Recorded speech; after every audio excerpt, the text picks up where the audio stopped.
Hello बच्चों, तो कैसे हैं आप सब। चलिए आगे बढ़ें। लेक्चर नंबर 4 है आज हमारा। और आई थिंक मैंने आपको कुछ सवाल दिए थे। यहाँ तक किसी को कोई दिक्कत है क्या? 3 तरीके के सॉल्वेंट्स अपन लोगों ने देखे, किसी को कोई समस्या है क्या? एक पूछ रहा है। आ जाओ, हाँ, जय श्री राम, जय श्री राम, आ जाओ सारे। हाँ बेटा, चश्मा लगा हुआ है मुझे। स्मार्ट दिखने के चक्कर में मैं चश्मा हटा देता हूँ।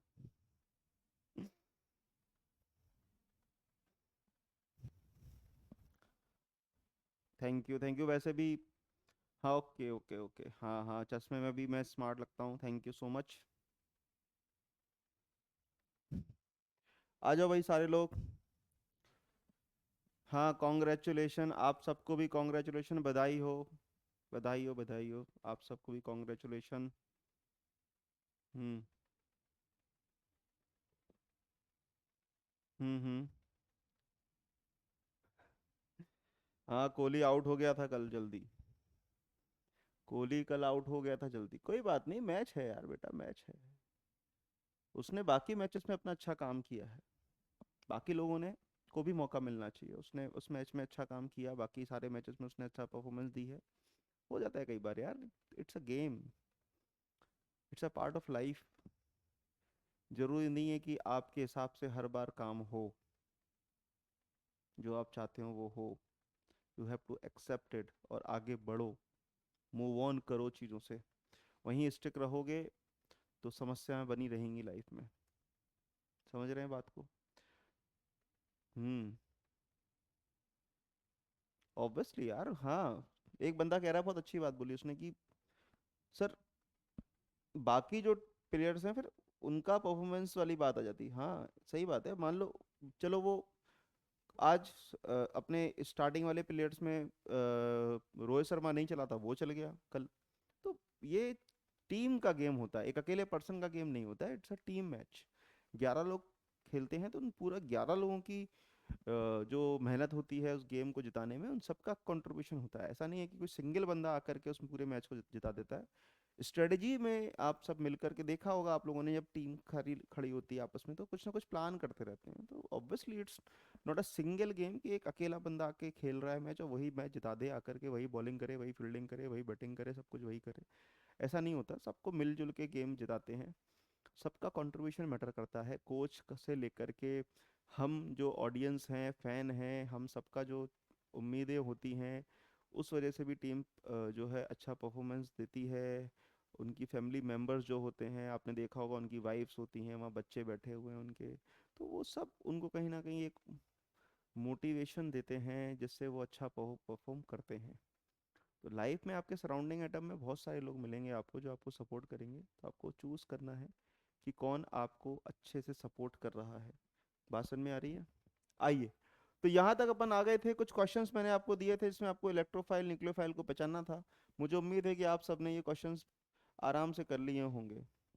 जल्दी जल्दी बताओ, पहला दूसरा अपन डिस्कस कर लिया था, थर्ड वाला मुझे बता दो। जल्दी, थर्ड वाला मुझे बताओ। थर्ड वाले में क्या किया है? थर्ड वाले में क्या किया है, जल्दी बताओ, कौन सा इलेक्ट्रोफाइल है, कौन सा न्यूक्लियोफाइल है? जल्दी जल्दी बताते जाओ। बोलो भाई। यहाँ पे क्या होगा, ये पार्सल प्लस, पार्सल नेगेटिव, और यहाँ ऑलरेडी नेगेटिव है, तो ये क्या हो गया बेटा, न्यूक्लियोफाइल। और ये वाली साइड क्या हो गई आपकी, इलेक्ट्रोफाइल। कर लोगे? यहाँ बताओ, यहाँ पे क्या होगा, 3 की रिंग होने की वजह से। चौथा नंबर में डाउट है? हाँ। तो बेटा, आपने कुछ सोचा होगा कि सर यहाँ ऑक्सीजन के ऊपर लोन पेयर है और कोई वैकेंट ऑर्बिटल ही नहीं है इसके पास, और बगल में जो आपने आर ओ माइनस दिया है उसके पास नेगेटिव चार्ज है। तो ये तो न्यूक्लियोफाइल हो गया। तो क्या ये दोनों न्यूक्लियोफाइल न्यूक्लियोफाइल है? नहीं। एक्चुअल में ये 3 की रिंग है। ये क्या है? 3 की रिंग है, और 3 की रिंग में हाईली स्ट्रेन होता है due to 3 membered ring. Angle angle strain maximum, maximum होने की वजह से ये लीस्ट स्टेबल होती है। ठीक है। और उस स्ट्रेन को रिलीव करने के लिए इस कार्बन के ऊपर, इन दोनों कार्बन के ऊपर पार्शियल पॉजिटिव चार्ज आता है। और ये अपना न्यूक्लियोफाइल जो है वो इन कार्बन के ऊपर अटैक कर सकता है। तो ये न्यूक्लियोफाइल होगा और ये क्या होगा, आपका इलेक्ट्रोफाइल होगा। क्लियर? आओ, अब यहाँ पर अगर आप देखें तो यहाँ इसके पास क्या है, लोन पेयर, सेम चीज है। अब एक्चुअल में सराउंडिंग एटम से आपका बिहेवियर बदल सकता है। सराउंडिंग एटम से आपका बिहेवियर बदल सकता है। आपको अपने सराउंडिंग जो एलिमेंट्स हैं उनको पहले पहचानो। अगर वो पॉजिटिव एटीट्यूड वाले हैं, मोटिवेटेड हैं, सेल्फ मोटिवेटेड हैं, तो आप उनके साथ उठो बैठो, उनसे बातचीत करो, ताकि आपकी लाइफ में भी नए गोल्स को कैसे पाना है उसके बारे में वो बातचीत वगैरह हो वहाँ पर। बट अगर आप नेगेटिव पर्सन्स के साथ बैठेंगे, जो डल होते हैं, नेगेटिव होते हैं, जिनकी लाइफ में कोई गोल्स नहीं होते हैं, तो फिर आपके भी एक टाइम बाद गोल्स खत्म हो जाएंगे, आप भी लाइफ में कुछ अचीव नहीं कर पाएंगे। तो यहाँ पर इसने भी अपना बिहेवियर को चेंज करा।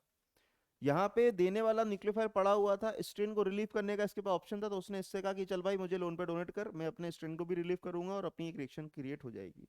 तो उस केस में ये इलेक्ट्रोफाइल की तरह काम कर रहा। बट इस केस में यहाँ पे स्ट्रेन तो है, बट यहाँ पे एजेंट प्रोटॉन पड़ा है या नहीं? और हम सबको पता है कि अगर लेने वाला जो है H+ हो तो देने वाला क्या कहलाता है बेटा, बेस। तो ये क्या हो गया, बेस। क्लियर? और ये क्या हो गया अपना H+, मतलब एक्सेप्टर, मतलब इलेक्ट्रोफाइल। कर लोगे? अब उस केस में ये डोनेट कर देगा यहाँ। क्लियर? यहाँ पे ये एल्कीन की वजह से होगा और HBr। ठीक है, तो बताओ ये हो गया आपका न्यूक्लियोफिलिक साइट। और यहाँ पे क्या होगा, पोलैरिटी की वजह से Br में माइनस, यहाँ पे पार्शियल प्लस, तो ये इस पे डोनेट कर देगा और ये निकल लेगा। बात समझ में आ रही है? तो हमें समझ में आ गया कि ये इलेक्ट्रोफाइल है, ये न्यूक्लियोफाइल है। कर लेंगे?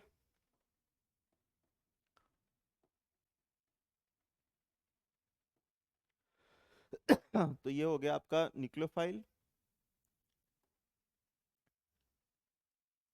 और ये हमारा क्या हो गया, इलेक्ट्रोफाइल। क्लियर? यहां तक किसी को कोई डाउट? यहां तक किसी को कोई डाउट? चलिए आगे बढ़े। आओ बेटा, अब निहायत ही इंपॉर्टेंट टॉपिक की तरह ये बेसिक कॉन्सेप्ट सारे अपन लोगों ने सीख लिए कि कैसे हमारा इलेक्ट्रोफाइल होता है, कैसा न्यूक्लियोफाइल होता है। ठीक है, अटैकिंग रीजन कैसे होते हैं, सॉल्वेंट किस तरीके के होते हैं, polar protic, polar aprotic, non polar solvent, ये सब पढ़ लिया अपन ने। पोटेंशियल एनर्जी ग्राफ को भी सीख लिया कि एक्सोथर्मिक रिएक्शन का ग्राफ कैसा होगा, एंडोथर्मिक रिएक्शन का ग्राफ कैसे होगा। ये सारी बेसिक जानकारी अपन ने ले ली। आइए आगे बढ़ें। अब हम नया टॉपिक स्टार्ट करने वाले हैं, कार्बोकैटायन। क्या स्टार्ट करने वाले हैं बेटा?